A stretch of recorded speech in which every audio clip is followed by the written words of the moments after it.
सुप्रभात विद्यार्थियों,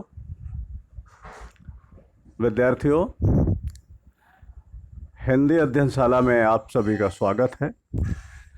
आइए हिंदी विषय का अध्ययन करते हैं।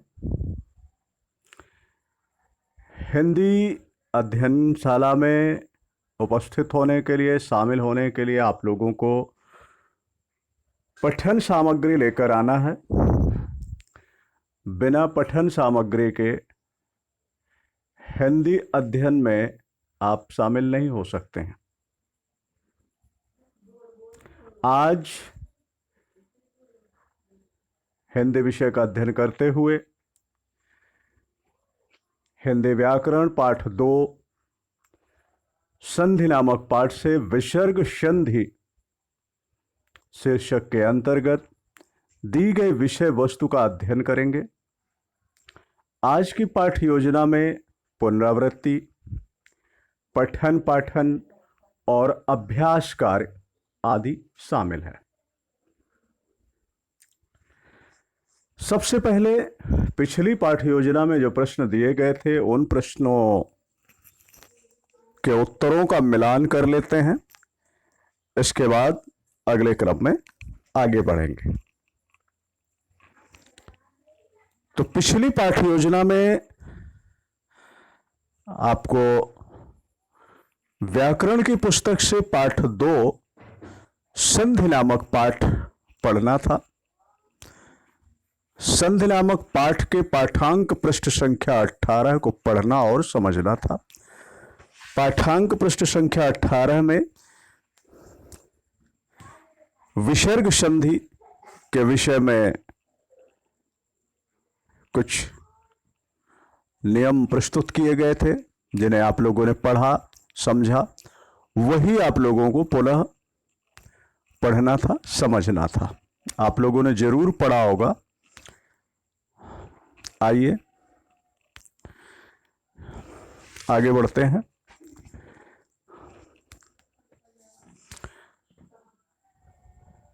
अब हम पुनरावृत्ति अध्ययन के माध्यम से जो हमें पाठांक पृष्ठ संख्या 18 में पढ़ने के लिए दिया गया था, उसी विषय वस्तु को हम पुनः पुनरावृत्ति अध्ययन के माध्यम से पुनः पढ़ेंगे। आइए पाठांक में आगे बढ़ते हैं।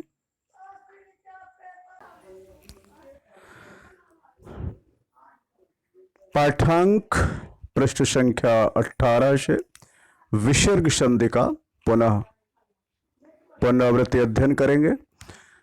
विसर्ग संधि परस्पर मिलने वाले दो शब्दों में से पहले शब्द के अंत में विसर्ग और दूसरे शब्द के आरंभ में स्वर या व्यंजन से होने वाले मेल को विसर्ग संधि कहते हैं। विसर्ग संधि में क्या होता है? विसर्ग के साथ में ही स्वर या व्यंजन का मेल होता है। केंद्र बिंदु में विसर्ग ही रहता है। विसर्ग को माध्यम बना करके ही मेल होता है, संधि होती है। तो ये विसर्ग संधि कहलाता है। उदाहरण के लिए जैसे निहि धन चय, तो यहां पर दिया गया है निश्चय। निहि धन चय का संधि हुआ तो बना शब्द निश्चय। तो ये विसर्ग संधि कहलाता है। यह संधि निम्नलिखित नियमों के आधार पर होती है। विसर्ग संधि के कुछ नियम होते हैं, उन नियमों के आधार पर संधि होती है। आइए उन नियमों को जानते हैं। पहला नंबर नियम है, पहले में का नंबर, यदि विसर्ग से पहले कोई स्वर हो तथा विसर्ग के बाद च या छा हो तो विसर्ग श में बदल जाता है। कहा जा रहा है विसर्ग से पहले कोई स्वर हो और विसर्ग के बाद च या छ व्यंजन वर्णों में से कोई वर्ण हो तो विसर्ग श में बदल जाता है। उदाहरण देखें, निहि धन चय मिलकर बना निश्चय। नि धन चय मिलकर बना निश्चय। तो यहां पर विसर्ग के पहले स्वर ई और विसर्ग के बाद व्यंजन वर्ण च होने पर यह विसर्ग बदलकर श हो गया है। ठीक है। अगला नियम है, यदि विसर्ग से पहले कोई स्वर हो तथा विसर्ग के बाद ट या ठा होने पर विसर्ग श में बदल जाता है। क्या है कि विसर्ग है और विसर्ग से पहले कोई स्वर है। तो यहां उदाहरण में देखिए दिया हुआ है धनु, विसर्ग से पहले उ स्वर है और विसर्ग के बाद कहा जा रहा है कि टा या ठा होने पर, तो यहां विसर्ग के बाद टा है तो यह शा में बदल जाता है। तो हो गया धनु धन टंकार मिलकर बन गया धनुष टंकार। अगला नियम दिया हुआ है, यदि विसर्ग से पहले कोई स्वर हो तथा विसर्ग के बाद त या थ होने पर विसर्ग स में बदल जाता है। क्या बताया जा रहा है कि विसर्ग से पहले कोई स्वर हो और विसर्ग के बाद ता या था हो तो विसर्ग सा में बदल जाता है। तो उदाहरण के लिए जैसे दुहु धन तर विसर्ग और विसर्ग से पहले स्वर उ, इसके बाद ता, तो मेल होने पर बना दुष्तर। ठीक है। अब विसर्ग संधि का दूसरा नियम, यदि विसर्ग के बाद श या सा हो तो विसर्ग ज्यों का त्यों बना रहता है, मतलब विसर्ग में कोई परिवर्तन नहीं होता है, अथवा विसर्ग की जगह क्रमशः श या स हो जाता है। जिस प्रकार देखिए, विसर्ग के बाद यदि कोई श या सा में से कोई भी वर्ण दिया है तो विसर्ग ज्यों का त्यों रहेगा। अब विसर्ग को ज्यों का त्यों ही रहने दीजिए। यदि विसर्ग या तो फिर ज्यों का त्यों हो सकता है या फिर विसर्ग की जगह जो भी शब्द पहले है, जो भी अक्षर पहले है, श या सा जो भी है, वह हलंत युक्त श या सा में बदल जाएगा। बस इतना सा नियम है इसमें। देखिए उदाहरण में निहि धन संदेह, निहि धन संदेह, यह संधि होकर के निसंदेह बनेगा या निस्संदेह भी लिखा जा सकता है। ठीक है। तीसरा नियम है, यदि विसर्ग के बाद व्यंजन वर्ण क, ख या प, फ आता है तो विसर्ग में कोई परिवर्तन नहीं होता है। यदि विसर्ग के बाद, नियम में कहा जा रहा है कि यदि विसर्ग के बाद का वर्ग के व्यंजन क या ख, सभी का वर्ग के सभी व्यंजन नहीं, केवल क या ख, उसी प्रकार पा वर्ग के सारे व्यंजन नहीं, केवल प या फा। तो कहने का मतलब कि यदि विसर्ग के बाद क, ख, प, फ में से कोई एक व्यंजन आता है तो विसर्ग में कोई परिवर्तन नहीं होता है। अतः उदाहरण के लिए रजह धन कण मिलकर बना रजह कण। ठीक है। अगला नियम है, यदि विसर्ग से पहले स्वर ई या उ हो और विसर्ग के बाद क, ख य प फ हो तो विसर्ग श षटकोण श में बदल जाता है। अभी विसर्ग से पहले तीसरे नियम में क्या बताया था कि विसर्ग के बाद क ख प फ आता है तो विसर्ग में कोई परिवर्तन नहीं होता है।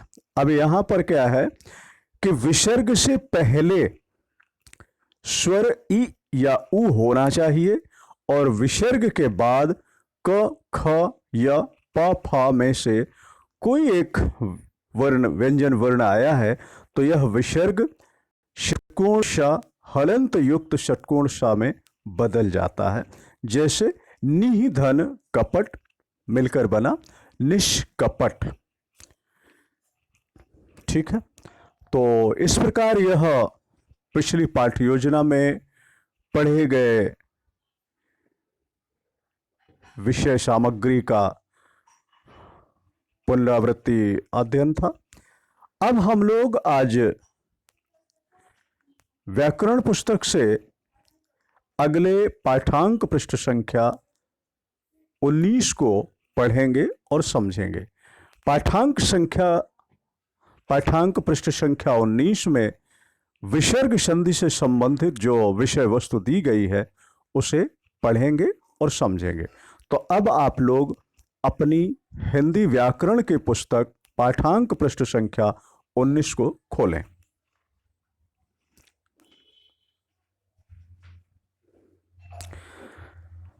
यहां पर 5वां नियम बताया गया है, यदि विसर्ग से पूर्व स्वर अ हो और विसर्ग के बाद किसी वर्ग का तीसरा, चौथा या पांचवा वर्ण अथवा य, र, ल, व, हा में से कोई वर्ण हो तो विसर्ग ओ में परिवर्तित हो जाता है। क्या हो? विसर्ग से पूर्व स्वर अ हो और विसर्ग के बाद किसी भी वर्ग का तीसरा, चौथा या पांचवा वर्ण हो अथवा य, र, ल, व, ह में से कोई वर्ण हो तो विसर्ग ओ में परिवर्तित हो जाता है। उदाहरण के लिए देखें, मनः धन जा मिलकर बना मनोज। मनः धन जा मिलकर बना मनोज। विसर्ग से पूर्व यहां पर अ स्वर है और विसर्ग के बाद च वर्ग का तीसरा वर्ण जा, तो इनका मेल होने पर यह हमारा विसर्ग ओ में परिवर्तित हो गया। तो जो मनः धन जा था वो मनोज बन गया। ठीक है, इसी प्रकार तपः धन भूमि तपोभूमि, मनः धन रथ मनोरथ, वयः धन वृद्ध वयोवृद्ध, यशः धन दा यशोदा। तो यहां पर सभी जगह विसर्ग से पहले स्वर आ है और विसर्ग के बाद देखिए मनः धन जा में चा वर्ग का तीसरा वर्ण जा है। तपः धन भूमि में पा वर्ग का चौथा वर्ण भा है। अगले में विसर्ग के बाद रा है और फिर यहां वयः धन वृद्ध में भी विसर्ग के बाद वा है और यशः धन दा में ता वर्ग का तीसरा वर्ण दा है। तो इस प्रकार से ये सभी नियम के अनुसार सब ओ में परिवर्तित हो रहे हैं। मनः धन जा मनोज, तपः धन भूमि तपोभूमि, मनः धन रथ मनोरथ, वयः धन वृद्ध वयोवृद्ध, यशः धन दा यशोदा आदि। अगला नियम है, यदि विसर्ग से पहले अ या आ से भिन्न कोई स्वर हो और विसर्ग के बाद किसी भी वर्ग का तीसरा, चौथा, पांचवा वर्ण या कोई स्वर या य, र, ल, व, ह में से कोई वर्ण हो तो विसर्ग र में परिवर्तित हो जाता है। विसर्ग से पहले क्या हो? अ या आ, और अ या आ होने के बाद इससे कोई भिन्न स्वर हो। अच्छा, विसर्ग से पहले अ या आ से भिन्न कोई स्वर हो, यानी अ और आ ना हो, कोई अन्य स्वर हो, और विसर्ग के बाद किसी भी वर्ग का वर्ग, चा वर्ग, टा वर्ग, ता वर्ग, पा वर्ग में से किसी भी वर्ग का तीसरा, चौथा या पांचवा वर्ण हो, या फिर कोई स्वर हो, य, र, ल, व, हा में से कोई वर्ण हो तो विसर्ग र में परिवर्तित हो जाता है हलंत युक्त रा में। जैसे दुह, धन, उपयोग, तो ये बन गया दुरुपयोग। यहां पर विसर्ग और विसर्ग के बाद स्वर उ, फिर ये रा में परिवर्तित हुआ। ऐसे ही निहि धन भय, निर्भय, निहि धन आशा, निराशा, आशीह धन वाद तो बन गया आशीर्वाद। ठीक है, अगला नियम 7वें नियम पर ध्यान दें। यदि विसर्ग से पहले स्वर अ या आ को छोड़कर कोई अन्य स्वर हो और बाद में रा हो तो विसर्ग का लोप हो जाता है, यानी विसर्ग वहां पर समाप्त हो जाता है और इसके पूर्व का ह्रस्व स्वर दीर्घ हो जाता है। जैसे निहि धन रस, तो यह मिलकर हो गया नीरस। क्या बताया गया?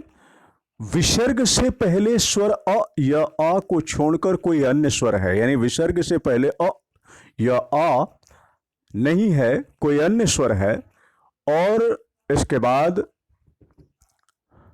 र से मेल होना है, तो यहां पर विसर्ग का लोप हो जाता है और विसर्ग के पूर्व जो भी स्वर है यदि वह ह्रस्व स्वर है तो वह दीर्घ स्वर में बदल जाता है।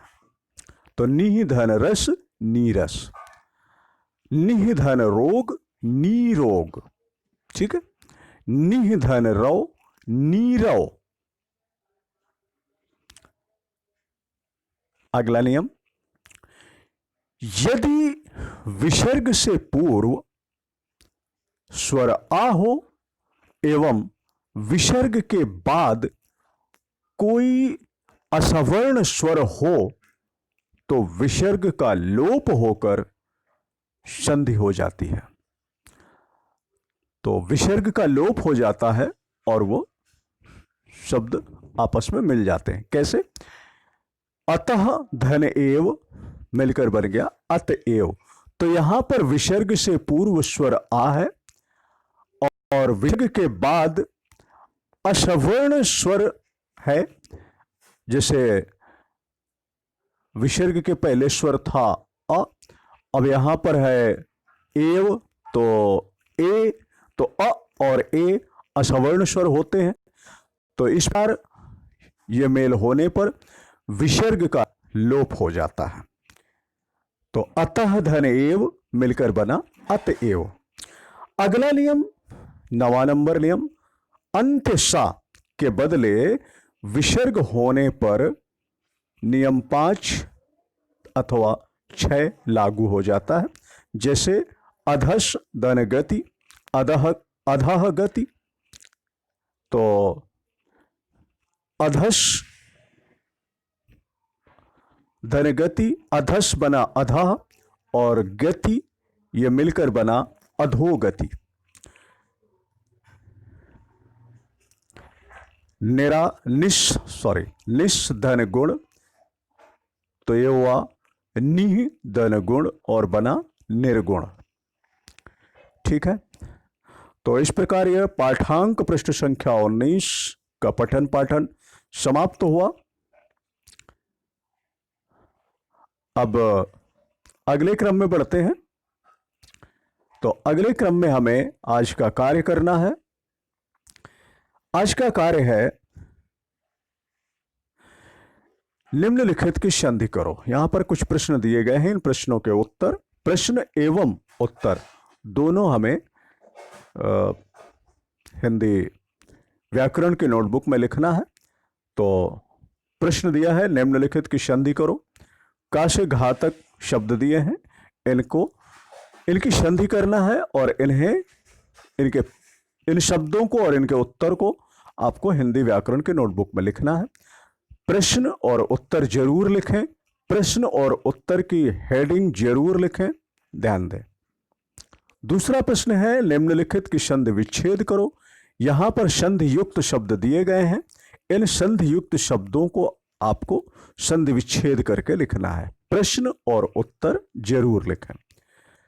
तीसरा प्रश्न है विसर्ग संधि किसे कहते हैं, उदाहरण सहित लिखो। विसर्ग संधि किसे कहते हैं, विसर्ग संधि की परिभाषा और उदाहरण आपको लिखना है। अगला प्रश्न है पाठांक पृष्ठ संख्या 19 पढ़ें व समझें। यानी आज आपने विसर्ग संधि की जिस विषय वस्तु को पाठांक पृष्ठ संख्या 19 के माध्यम से पढ़ा है, उसे आपको पुनः एक बार घर में पढ़ना है, दोहराना है। और इसी के साथ ही आज का अध्ययन क्रम यही समाप्त होता है। धन्यवाद।